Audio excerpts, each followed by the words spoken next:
ओम नमो भगवते वासुदेवाय।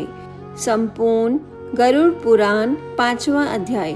गरुड़ उपवाच। गरुड़ जी ने कहा, हे केशव, जिस जिस पाप से जो जो चिन्ह प्राप्त होते हैं और जिन जिन योनियों में जीव जाते हैं वे मुझे बताइए। श्री भगवान उपवाच।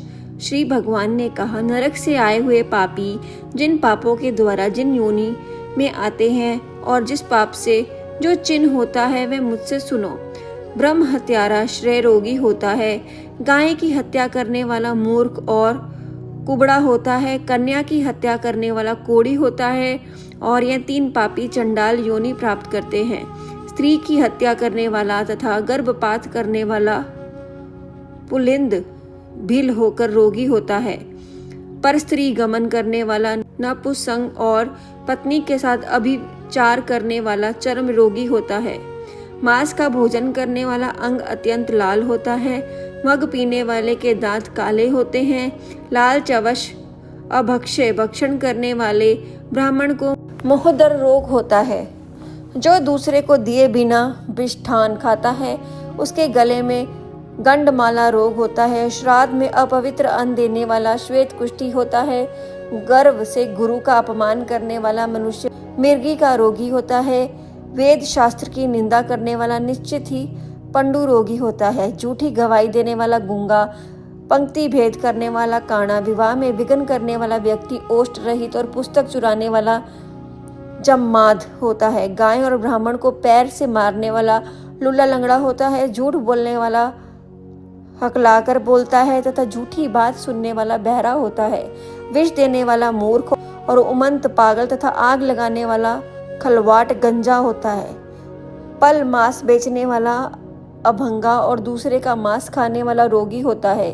रत्नों का अपहरण करने वाला हीन जाति में उत्पन्न होता है। सोना चुराने वाला नख रोगी होता है। अन्य धातुओं को चुराने वाला निर्धन होता है। अन्न चुराने वाला चूहा और धान चुराने वाला शलभ टिड्डी होता है। जल की चोरी करने वाला जातक और विष का व्यवहार करने वाला वृश्चिक बिच्छू होता है। छाक पात चुराने वाला मयूर होता है। शुभ गंध वाली वस्तुओं को चुराने वाला छुछुंदरी होता है। मधु चुराने वाला डास, मांस चुराने वाला गिद्ध और नमक चुराने वाला चींटी होता है। तांबुल, फल तथा पुष्प आदि की चोरी करने वाला वन में बंदर होता है। जूता, घास तथा कपास को चुराने वाला भेड़ योनि में उत्पन्न होता है। जो रौद्र कर्मों, कुरुकर्मों से आजीविका चलाने वाला, मार्ग में यात्रियों को लूटता है और जो आखेट का व्यसन रखने वाला, वह कसाई के घर का बकरा होता है। विष पीकर मरने वाला पर्वत पर काला नाग होता है। जिसका स्वभाव अम्यार दरिद्र है, वह निर्जन वन में हाथी होता है।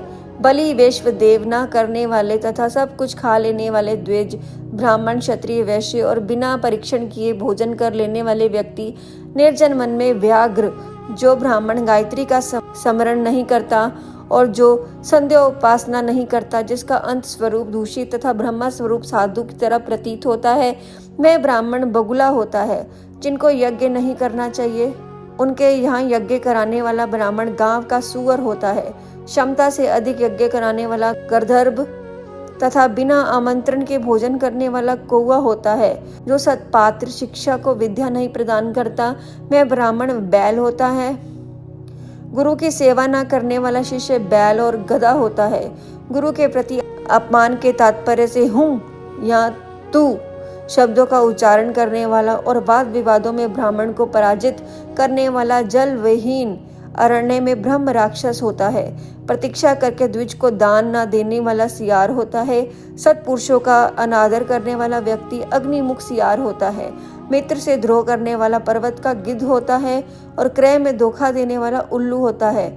वर्णाश्रम की निंदा करने वाला वन में कोपोत होता है। आशा को तोड़ने वाला और स्नेह को नष्ट करने वाला द्वेषवश स्त्री का परित्याग देने वाला बहुत काल तक चक्रवाक चकोर होता है। माता पिता गुरु से द्वेष करने वाला तथा बहन और भाई से शत्रुता कराने वाला हजारों जन्मों तक गर्भ में या योनि में नष्ट हो जाता है।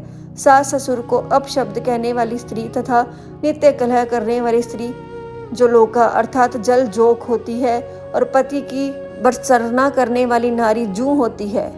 अपने पति का परित्याग करके पर पुरुष का सेवन करने वाली स्त्री वाल्गुनी, चमगादड़ी, छिपकली अथवा दो मुंह वाली सर्पणी होती है। सगोत्र की स्त्री के साथ संबंध बनाकर अपने गोत्र को विनिष्ट करने वाला तरक्ष, लकड़बग्गा और शलकशाही होकर रीछ योनि में जन्म लेता है। तापसी के साथ व्यभिचार करने वाला कामी पुरुष मुरु प्रदेश में पिशाच होता है और अप्राप्त यौवन से संबंध करने वाला वन में अजगर होता है। गुरु पत्नी के साथ गमन की इच्छा रखने वाला मनुष्य कर्कलास गिरगिट होता है। राजपत्नी के साथ गमन करने वाला ऊंट तथा मित्र की पत्नी के साथ गमन करने वाला गधा होता है। गुदा गमन करने वाला विष्टा भोगी सुअर तथा श्रुधरगामी बैल होता है। जो महाकामी होता है वह काम लमट घोड़ा होता है। किसी के मरडा शौच में एकाद शाह तक भोजन करने वाला कुत्ता होता है। देव द्रव्य भोक्ता देवलक ब्राह्मण मुर्गे की योनि प्राप्त करता है। जो ब्राह्मण धम द्रव्य जर्नन के लिए देवता की पूजा करता है वह देवलक कहलाता है। देव कार्य तथा पितृ कार्य के लिए निंदनीय है। महापातक से प्राप्त अत्यंत घोर एवं दारुण नरकों का भोग प्राप्त करके महापात की व्यक्ति क्रम के श्रेय होने पर पुनः इस मृत्यु लोक में जन्म लेता है। ब्रह्म हत्यारा गधा, ऊंट और मारिषी की योनि प्राप्त करता है तथा सुरापान करने वाला भेड़िया, कुत्ता एवं सियार की योनि में जाते हैं। स्वर्ण चुराने वाला कृमि, कीट तथा पतंग की योनि प्राप्त करता है। गुरु पत्नी के साथ गमन करने वाला क्रमश तृण, गुल्म तथा लता होता है। पर स्त्री का हरण करने वाला, धरोहर का हरण करने वाला तथा ब्राह्मण का धन अपहरण करने वाला ब्रह्म राक्षस होता है। ब्राह्मण का धन कपट स्नेह से खा लेने वाला 7 पीढ़ियों तक अपने कुल का विनाश करता है और बलात्कार और चोरी के द्वारा खाने पर जब तक चंद्रमा और तारकों की स्थिति होती है तब तक वह अपने कुल को जलाता है।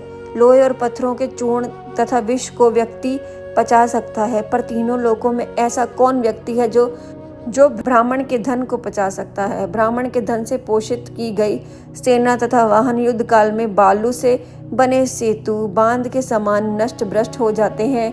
देव द्रव्य का उपभोग करने से अथवा ब्रह्म स्वरूप का हरण करने से ब्राह्मण का अतिक्रमण करने से कुलपतित होता है। अपने अक्षित वेद पारायण ब्राह्मण को छोड़कर अन्य ब्राह्मण को दान देना ब्राह्मण का अतिक्रमण करना कहलाता है। वेद वेदांगन के ज्ञान से रहित ब्राह्मण को छोड़ना अतिक्रमण नहीं कहलाता, क्योंकि जलती हुई आग को छोड़कर भस्म में आहुति नहीं दी जाती।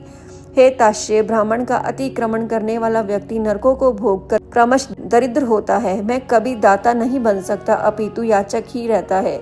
अपने द्वारा दी हुई अथवा दूसरे द्वारा दी गई पृथ्वी को जो छीन लेता है वह 60,000 वर्षों तक विष्टा का कीड़ा होता है, जो स्वयं कुछ देकर पुनः स्वयं ले भी जाता है। मैं पापी एक कल्प तक नरक में रहता है। जीविका अथवा भूमि का दान देकर यत्न पूर्वक उसकी रक्षा करनी चाहिए। जो रक्षा नहीं करता प्रत्युत उसे हर लेता है, मैं पंगु अर्थात लंगड़ा कुत्ता होता है। ब्राह्मण और आजीविका देने वाला व्यक्ति 1 लाख गोदान का फल प्राप्त करता है और ब्राह्मण की वृत्ति का हरण करने वाला बंदर, कुत्ता तथा लंगूर होता है। हे खगेश्वर, प्राणियों को अपने क्रम के अनुसार लोक में पूर्वोत्तक योनियां तथा शरीर पर चिन्ह देखने को मिलते हैं। इस प्रकार दुष्कर्म करने वाले जीव नरकीय यातनाओं को भोगकर अविष्ट पापों को भोगने के लिए इन पूर्वोक्त योनियों में जाते हैं। इसके बाद हजारों जन्मों तक तरकीय पशु पक्षी का शरीर प्राप्त करके वे बोझा ढोने आदि कार्यों में दुख प्राप्त करते हैं। फिर पक्षी बनकर वर्षा, शीत तथा अतप से दुखी होते हैं। इसके बाद अंत में जब पुण्य और पाप बराबर हो जाते हैं तब मनुष्य की योनि मिलती है। स्त्री पुरुष के संबंध से वह गर्भ में उत्पन्न होकर क्रमश गर्भ से लेकर मृत्यु तक के दुख प्राप्त करके पुनः मर जाता है। इस प्रकार सभी प्राणियों का जन्म और विनाश होता है। यह जन्म मरण का चक्र चारों प्रकार की सृष्टि में चलता रहता है। मेरी माया से प्राणी रहट की भांति ऊपर नीचे की योनियों में भ्रमण करते रहते हैं। क्रम पाश में बंधे रहकर कभी वह नरक में और कभी भूमि पर जन्म लेते हैं। दान न देने से प्राणी दरिद्र हो जाते हैं। दरिद्र हो जाने पर फिर पाप करता है। पाप के प्रभाव से नरक में जाता है और नरक से लौटकर पुनः दरिद्र और पुनः पापी होता है।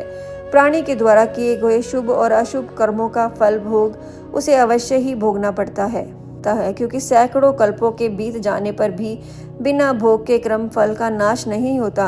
इस प्रकार गरुड़ पुराण के अंतर्गत सारोद्वार में पाप चिन्ह निरूपण नामक 5वां अध्याय पूर्ण हुआ। ओम नमो भगवते वासुदेवाय।